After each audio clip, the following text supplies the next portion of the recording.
Decía que uno de los principales retos que vamos a tener como equipo es asegurar que tengamos una buena comunicación con el médico. Esto tiene que ir desde los procesos de razonamiento clínico y las actividades metacognitivas que se irán generando alrededor de nuestra evaluación. Es indispensable que conforme vaya avanzando la parte de la inspección y la parte de la exploración, el fisioterapeuta tenga mucha comunicación con el médico para que vayamos hacia el mismo punto. Posiblemente el médico en el algoritmo te pedirá pruebas específicas dependiendo de las hipótesis que tengamos sobre lo que le pasa a nuestro paciente. Independientemente de la prueba que te vaya a pedir o que nos vaya a pedir, vamos a realizar una forma de unos estilos de exploración que le pueda tener más datos de cara al planteamiento de estas hipótesis. En casi todos los pacientes que tienen una disfunción musculoesquelética, los requisitos para poder tener una comprensión del modelo patobiomecánico tiene que ver con la adaptación de los movimientos activos, la identificación de los movimientos pasivos y necesitaremos medir el rango articular. Al mismo tiempo, necesitamos tener conocimiento sobre lo que pasa en el sistema si activamos a los músculos. Y por último, tendríamos conocimientos sobre los diagnósticos de enfermedad, los diagnósticos patológicos, dependiendo de pruebas específicas. Estas tres variantes las vamos a estar haciendo en todas las exploraciones. Por eso es que en nuestro modelo 4.1, que sería la evaluación del cuadrante superior, específicamente la zona cervical, vamos a ver tres enlaces. Primero va a ser la amplitud articular, después va a ser la medición de pruebas musculares y por último serían las pruebas específicas. Estos son los tres modelos que les decía que interpretaremos durante todo el seguimiento del patrón clínico. En la amplitud articular, la bibliografía nos hace referencia a que la mejor forma de poder tener los datos objetivos de cómo cuantificar la evolución con nuestro paciente es por medio de el goniómetro y por medio de inclinómetros. Durante las indicaciones se les pidió las pruebas para que podamos realizar una práctica goniométrica. En nuestra conceptualización, todos sabemos hacer una medición goniométrica de cuello. No creo que sea necesario tener estos datos, ¿no? Ni volver a recordar la amplitud articular fisiológica del cuello y lo de que debería de tener. Lo que sí es de interés es que les pudiéramos mostrar algunos artículos validados de cómo la inclinometría llega a generar unos efectos positivos. Esta es una aplicación que está gratuita en los teléfonos Android, en los iPhone y iOS creo que cuesta 15 pesos, no me acuerdo cuánto le estábamos viendo ayer, pero también es muy accesible y es la que está validada. E independientemente, cuando se ha validado, si alguien tiene iPhone, lo que se ha validado es el sensor del osciloscopio que tiene el teléfono. Por lo tanto, puede ser viable si consiguen en alguna otra aplicación. Para que podamos ver cómo realizar la medición goniométrica, vamos a presentar el siguiente video. Me gustaría estar viéndolo.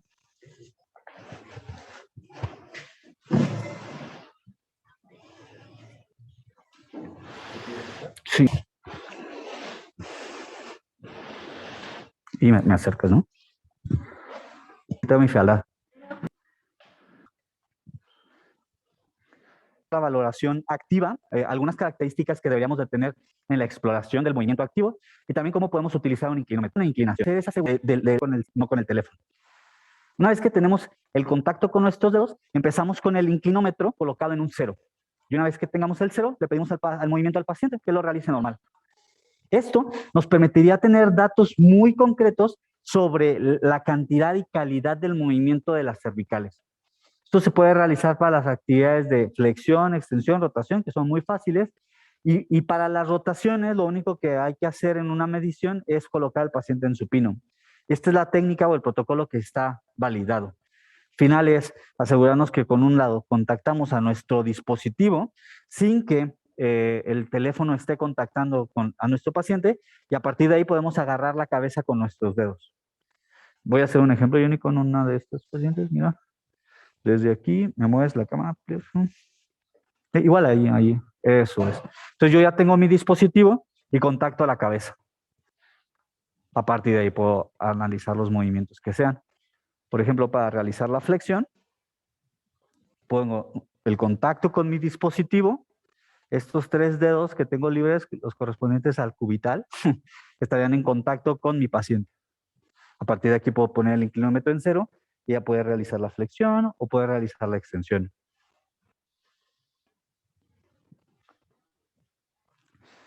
Otra de las características importantes a tener en cuenta durante la amplitud articular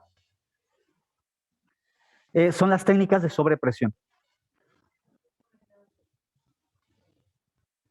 ¿Perdona?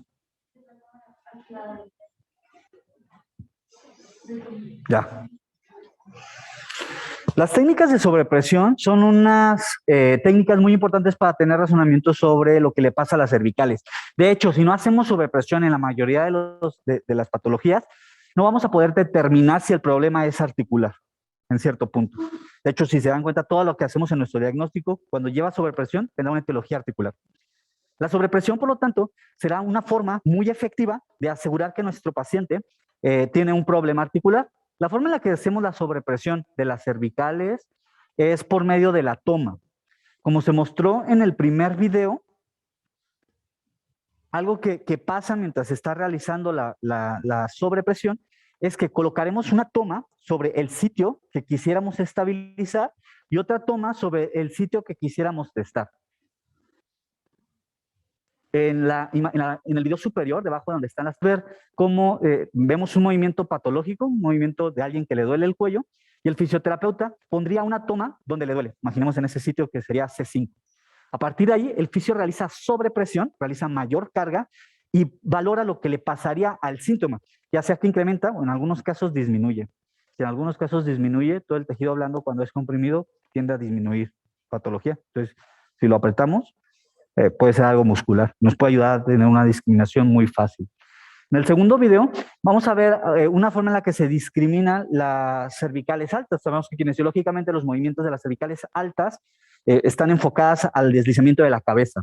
Por lo tanto, la técnica de flexión-rotación es la técnica más validada con mejores criterios de sensibilidad para tener la patología o de diagnosticar la patología de un cuello con problemas en la zona superior. El objetivo es que realicemos la máxima flexión y con la máxima flexión realicemos la rotación. Esta es una prueba que me imagino que todos hemos realizado, ¿no?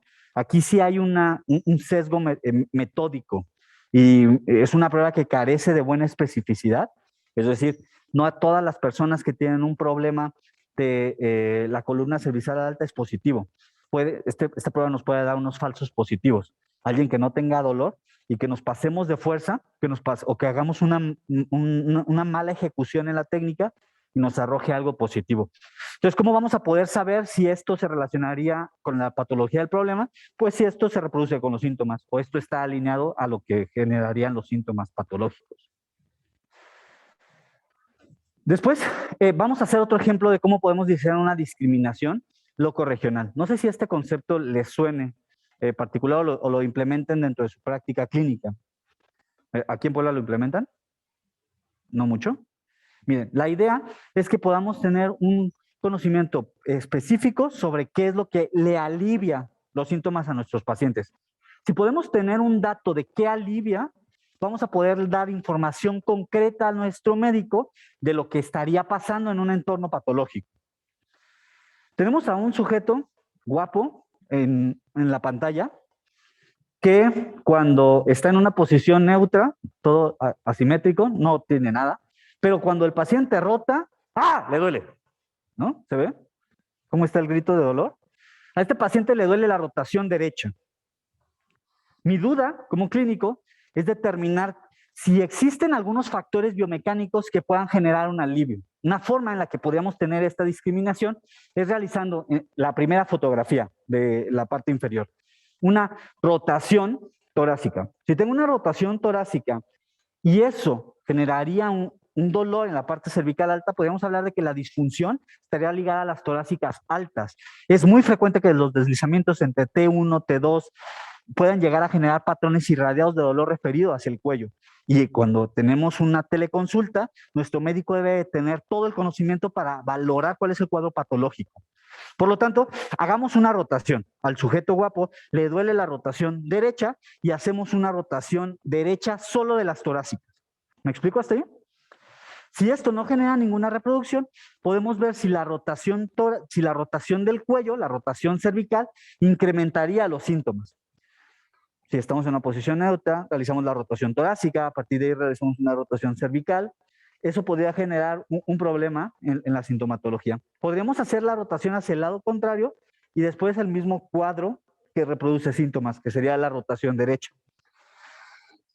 Imaginemos un caso donde el paciente tiene una rotación hacia el lado contrario, le duele la derecha, hacemos una rotación de tronco hacia el lado contrario y después estimulamos la rotación derecha. Si el paciente tiene alivio en este patrón, lo que podríamos tener como diagnóstico es que biomecánicamente las cervicales que llegan a generar patología están predispuestas por el posicionamiento del tórax. Esto es la principal directriz en las guías clínicas del dolor de cuello. De hecho, si vemos la guía de Jobs, casi en todas se van a beneficiar por una manipulación o una atención en la zona torácica. Y se debe a que esta prueba te puede salir positiva o te puede salir negativa. Podemos tener al mismo sujeto guapo, ¿no? Mientras está realizando las mismas rotaciones. Y le puede doler la rotación, pero también le puede doler la inclinación, como se ve en la imagen. Podemos tener criterios de alivio. Por ejemplo, la inclinación, cuando duele la inclinación, en este caso le duele la inclinación, es para allá, ¿verdad? La izquierda. Imaginemos que tiene un dolor en el lado izquierdo. Si yo realizo una inclinación hacia el lado derecho y me duele este lado, ¿qué podría hacer? ¿De qué músculo? Me habla de contracturas de trapecio. Si es la contractura de trapecio, podríamos acortar al trapecio y ver si eso generaría un alivio. Podría ser también algo en el disco, podría ser algo en el tejido de los escalenos, podría ser algo en la parte lateral, ¿cierto? Pero si realizo el movimiento, los escalenos no cambian tanto, ¿verdad? Por lo tanto, estoy quitando tensión a las estructuras superficiales. ¿Me explico? Por ejemplo, entonces, si el paciente cruza los brazos y vuelve a realizar la misma metodología de dolor, nos preguntaremos qué es lo que pasaría y podríamos ver si esta es una intervención de alivio. No sé si me explico con este ejemplo, chicos. ¿Sí? Muy bien. Esto es de cara a la amplitud articular y la discriminación locorregional. La discriminación locorregional puede ser con el tórax o puede ser con los miembros superiores. ¿Alguna duda hasta este punto en Guadalajara, en Guatemala o en Ciudad de México? Por aquí no. Gracias. Perfecto, muchas gracias. Ahora vayamos hacia la parte de los test musculares. Dentro de los test musculares en la columna cervical, quisiera hacerle zoom, por favor, a esta tabla. Los valores de sensibilidad y especificidad cuando hay una hipótesis de dolor radicular por una radiculopatía. La examinación de fuerza llega a tener altas probabilidades de darnos información positiva que le podamos entregar a nuestro médico. Esta es un estudio que se realizó en la revisión de 8,920 y tantos pacientes, o sea, un chorro de pacientes. Todos estos pacientes habían tenido problemas en el cuello. Cuando les examinaban a estos problemas que habían tenido un trauma o que habían tenido un mecanismo lesivo en el cuello, que es considerado como algo severo, y les valoraban la fuerza, tenemos un valor de capa de reproducción de síntomas de frecuencia hasta que al punto 93, al 93% de los pacientes no podían realizar fuerza en esta posición. Mira, veamos la tabla, por favor, de la sensibilidad. Esto lo comento porque cuando tenemos un diagnóstico de radiculopatía, habitualmente hacemos la fuerza y la sensibilidad, ¿cierto? Y estos son los criterios que nos llevan a tener diagnóstico. Cuando analizamos la sensibilidad en personas que de verdad tenían un trauma, nos encontramos este número. En la siguiente diapositiva, por favor. Ahí, puedes hacerle zoom al valor kappa.